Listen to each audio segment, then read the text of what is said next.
Hey, this is Joe. This is video 3 about the exegesis of the parable of the wheat and tares and looking at the end times of heaven and hell. I want to describe heaven to you in a better way that we can find through this scripture, and a little bit about hell. This is mostly more about heaven than hell, but you cannot teach about one without teaching about the other in this parable. So you will hear about hell, you will hear about the end times, but no, this is more about heaven and understanding it just slightly better. Now, if you need more knowledge about what we're talking about, because I'm going to continue on from my point, go back to video 1 and video 2. I wanted to make it a two-part series, but wasn't able to. So this is part 3. We ended off with video 2, looking at verses 30 and verses 40. 36 through 40 is the explanation of the parable in 24 through 30 in Matthew 13, the parable of the wheat and tares. Now here in 30 is said that Christ told his angels, the reapers and the servants, that he was going to let the wheat, the good seed, the Christians, grow along with the bad seed, the lost, and those who chose to be wicked and do the devil's bidding on will. That he would let them grow together until it came to harvest time. We find out that in verse 39, the harvest time is the end times, the end of the world. The reapers are the angels, and the one who sowed the bad seed was the devil. Now, another reason why God put all three in just verse 39 alone, because 39 is a kicker of information. It has huge portions of it. First, we find out that the enemy that sowed the tare is the devil, and it was not the man that owned the field, which we end up finding out was, in verse 37, was Jesus Christ. That the harvest was the end times, and that the reapers, the one who's going to harvest everything, those who are going to be transporting both to heaven and both to hell, are the angels. Now, that's a lot of information. You're thinking, well, it's just 3 things. Yes, but those 3 things explain a lot. I mean a lot. First of all, people are going to say on Judgment Day, they're going to question God. They're going to challenge him. You're sending me to hell, well, then I want to know this. And why did you do that? And why did you allow evil? And why did you put evil here? And why did you let this bad thing happen to me? If you're a good God, then why did you do bad things to me? He's going to say, look, verse 39 in Matthew 13, the devil was the sower of bad things, not me. So you can't hold me accountable for what the devil did. Our harvest, the end of the world, tells us when all this is going to happen. When all of Judgment Day, when everyone is held accountable, everyone on earth is held accountable for everything they did and did not do, will be on the end of the world. It also points to prove to other theology in the Bible that the book of Revelation is about the end times. And that those who will be doing the Lord's work of taking the people and bringing them to heaven and bringing them to hell will be his servants, the angels. So that tells you how it's going to happen. In some cartoons, in some videos, movies, people saying it's like the Lord sits in a chair and he goes, oh, you're guilty, and he pulls a lever and the ground opens up underneath you, or the cloud underneath them disappears and they fall into hell. That's not going to how it's going to happen. Angels will be taking them to hell. Will angels actually go into hell? I do not know, but we do know there is gates to hell.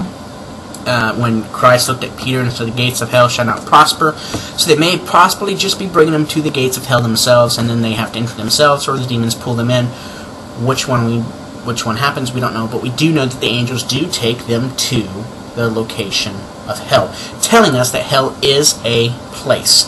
Now see, that is also deep, because there's a big controversy about some people wanting to say hell doesn't exist, the devil doesn't exist, and tortures in hell doesn't exist. But there's over 90 verses saying the opposite.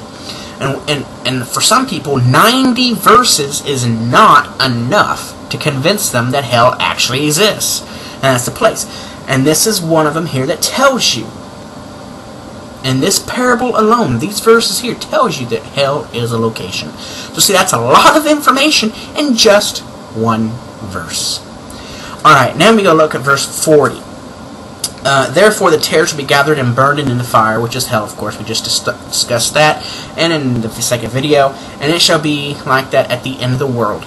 And then the wheat will be gathered together in bundles and put in the barn. Now I got 4 minutes and 40 seconds. 4 minutes and 40 seconds to explain this to you. This is what I want you to get. The barn. What was the barn? It said that the barn was heaven. And I want you to understand this. What is significant about God calling the heaven a barn? What is the significance of that? And here it is. And I would give you a little bit of time to think of your own, but like I said, we're on time constraint, so I'm just going ahead and tell you. The fire, the pit of fire that the wheat, or that the tares are thrown into, is a place. It's a location. It is where they ended up. Then you have the barn, which is the place where the wheat went. Now, like in video 1, I was telling you that I just got done eating my wheat bagel, and which made me think about this parable. Wheat is not grown for the end product of it to be sitting in a barn until it's no more. The end product of wheat is wheat bread, wheat bagels, wheat cereal, wheat products. We are supposed to use it. It's supposed to be turned into something. It's supposed to be used to be making other things. Growing wheat, the end product of growing the wheat is not to have it thrown in a barn. So then we have to look at the barn. What is a barn? What is the purpose of a barn? What is the goals that a barn meets, or supposed to meet? Go to any farmer, email them, go into their property. If you have a barn, go look it up. The purpose of a barn is to store things until it's time for usage. So let's take that back for a minute. And now let's reapply it back into Scripture. Heaven is called a barn. A barn is only supposed to hold things until it's time to be used. So if heaven is a barn, when you put them together in this exegesis, we see that heaven is nothing more than a holding place until it is time to be used. And what is to be used? The wheat, which we know the wheat was the good seed, and which we found out through verses 36 through 40 that the good seed is Christians. Christians are to be held in the barn, heaven, until the time of their product of use. Now, that does a lot with end-time theology, because those who die now go to heaven and hell. But in hell, hell is divided into two sections. You have hell, a beach shore, if you will, or a lake shore, and then you have the second part, the lake of fire. They do not go into the lake of fire until after Judgment Day. So currently, right now, hell itself is a holding cell until Judgment Day. It's kind of like, and if you will, an analogy of the court system. You get arrested, you get put in jail. The holding cell is another word for jail. Then you have your court date. And we could say the court date is the same thing as Judgment Day. And then you have final sentencing. Now, you have the lake of fire for those who are not saved. So I hope you understand that. So what if heaven is just a barn or a holding place? Is the final destination for Christians? Is the question that comes up after we understand that heaven is only a holding place at the moment.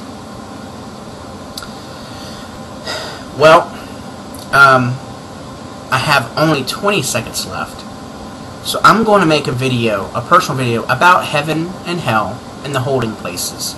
It's not going to be part of this exegesis video, but please visit that, because I will go into greater detail there about that question we just asked about what is it then left for saved if heaven is only a holding place. Thanks.